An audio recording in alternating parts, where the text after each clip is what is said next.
ফুটপাতে দুধ গরম বিতর্কে নয়া মোড় বিজেপি সদর দপ্তরে পার্ক স্ট্রিটের ফুটপাতবাসী। আপনাদেরকে ছবি দেখাবো আমরা। বিজেপি সদর দপ্তরে আজকে সকাল সকাল পার্ক স্ট্রিটের ওই ফুটপাতবাসী, আপনাদেরকে ছবি দেখাচ্ছি। জনতার দরবারে উপস্থিত হয়েছিলেন তিনি, যে খবর পাচ্ছি আমরা।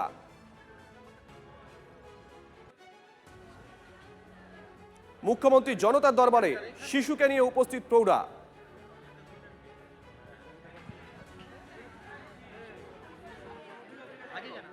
প্রদীপ্ত কান্তি ঘোষ আমাদের সঙ্গে রয়েছেন, আমাদের সহকর্মী। যাব প্রদীপ্তর কাছে। প্রদীপ্ত, কি বললেন ভদ্রমহিলা? মুখ্যমন্ত্রী বা কি বললেন? দেখো, মুখ্যমন্ত্রী যে আশ্বাস তাকে দিয়েছেন তা হলো যে পুরো কমিশনারকে বলা হবে যে তার থাকার ব্যবস্থা করে দিতে, এবং একই সঙ্গে মুখ্যমন্ত্রী শুভেন্দু অধিকারী যে দাবি করলেন যে প্রাক্তন মুখ্যমন্ত্রী মমতা বন্দ্যোপাধ্যায়রা তাকে টাকার প্রলোভন দেখিয়েছিল, এবং টাকার প্রলোভন দেখিয়ে যাতে তিনি, অর্থাৎ ওই মহিলা, তিনি রাজ্য সরকারের বিরুদ্ধে মুখ খোলেন তার ব্যবস্থা তারা করছিল, কিন্তু তিনি রাজি হননি। বরং পার্ক স্ট্রিটের যিনি মহিলাকে কেন্দ্র করে যে বিতর্ক তৈরি হয়েছিল, সেই সংশ্লিষ্ট মহিলা আজকে তিনি এখানে আসার পর তিনি এটা স্পষ্ট করে দেন যে তিনি মুখ্যমন্ত্রীর প্রতি আস্থাশীল, রাজ্য সরকারের প্রতি আস্থাশীল, এবং সেই আস্থার জায়গা থেকেই তিনি এসেছেন। এবং মুখ্যমন্ত্রী যে কথা বললেন যে একই সঙ্গে তিনি একথা বলছেন যে 50 বছর ধরে তারা কি করছিলেন, মাকুড়া কি করছিলেন, যারা কবিতা লিখছেন।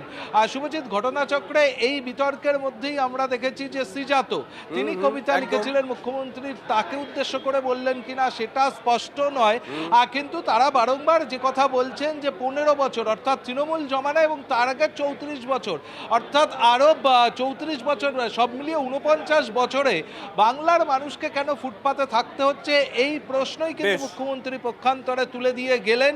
এখন দেখার বিষয় যে এই মহিলার ক্ষেত্রে কত দ্রুতই বা তার থাকার ব্যবস্থা বা অন্যান্য ব্যবস্থা রাজ্য সরকারের তরফ থেকে করা হয়, এবং রাজনৈতিক বিশ্লেষকদের মতে যে আজকেই এই বিতর্কে ইতি পড়ে গেল, তার কারণ মুখ্যমন্ত্রীর তরফ থেকে একেবারে স্পষ্ট করে আশ্বাস দিয়ে দেওয়া হলো যে এই মহিলার জন্য রাজ্য সরকার কি কি করতে চায়। যে বিতর্ক চলছিল সেই বিতর্কে হয়তো মুখ্যমন্ত্রী ঠিক কি বলেছেন শোনাই একবার। ভরসা মুখ্যমন্ত্রীকে করেন। 15 বছর মমতা খোঁজ নেয়নি, আর মমতা ব্যানার্জি লোক পাঠাচ্ছে, বলছে টাকা নাও, বিজেপির বিরুদ্ধে বলো। উনি বললেন যে আমার ভরসা মুখ্যমন্ত্রীকে, বিজেপিকে। আমি বললাম আমি কর্পোরেশনকে বলে দেবো, আপনার থাকার ব্যবস্থা হয়ে যাবে। রাস্তাতে থাকবেন না, রাস্তা তো ফুটপাত মানুষের জন্য, আপনার থাকার ব্যবস্থা আমরা করব। সেদিনের ঘটনাও শুনলেন আপনি? আরে উনি কারোর বিরুদ্ধে অভিযোগ করেননি। যারা এই কবিতা ছড়া লিখছেন, ওই যে মাকুড়া বামপন্থীরা, তাদেরকে বলবো খোঁজ নেননি। 50 বছর ছিল, 34 বছর আপনারা এইসব লোকের খোঁজ নেননি। 15 বছর মমতা দেখলেন তো, সীতা দেবী এসে এখানে বলছেন ভরসা মুখ্যমন্ত্রীকে করি, বিজেপিকে করি, মমতার চক্করে নেই।